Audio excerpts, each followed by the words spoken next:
tailgate for another installment on the Farmer Life Skills series. Today I want to talk a little bit about what's on a feed tag. And we've had a couple of these life skills that dealt with feeding cattle, figuring out the percent protein, how to mix feedstuffs together to come up with what we need, and what's most appropriate for different classes of cattle. Today, if you're going to buy feed in a sack, you need to know what you're getting. And just because somebody said it was good, or maybe it's a little cheaper than some of the other, doesn't necessarily make it good.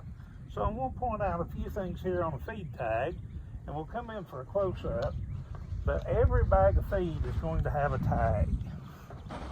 And some of the things you should notice about this particular feed is that it's a medicated feed.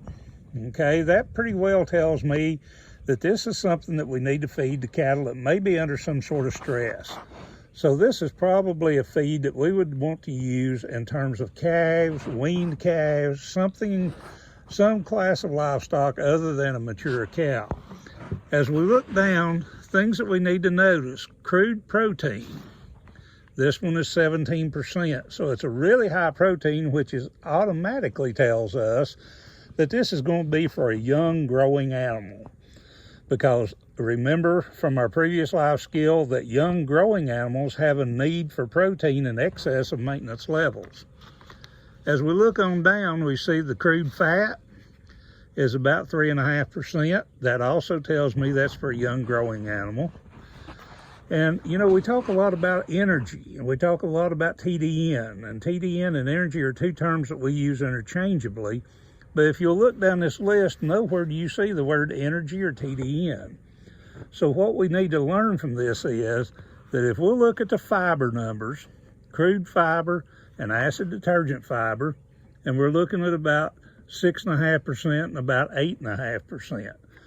Low fiber numbers such as these usually indicate higher energy. When these numbers get upwards to 15 to 20, maybe even 25% on fiber, then we're starting to talk about a higher fiber, low energy feed. So that would be something that we would feed if we were short on hay or something of that nature. And then always take a look at the ingredients. If you're wanting to feed an all-natural feed, look for things like grain products, processed byproducts, that type of thing from a plant origin. If we look at really high protein feeds that list non-protein nitrogen down here, then we're looking at a manufactured source of protein. So again, just a few things that you can look for on a tag and find out, and even with feeding instructions here, it gives you some idea of what these cattle need to be eating.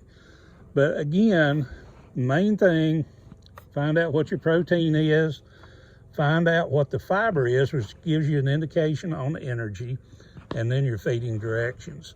So I hope this has been helpful in kind of determining what feeds will work for certain classes of animals. And again, make sure that you buy based on the quality of the feed, not the price of the bag. See you next time.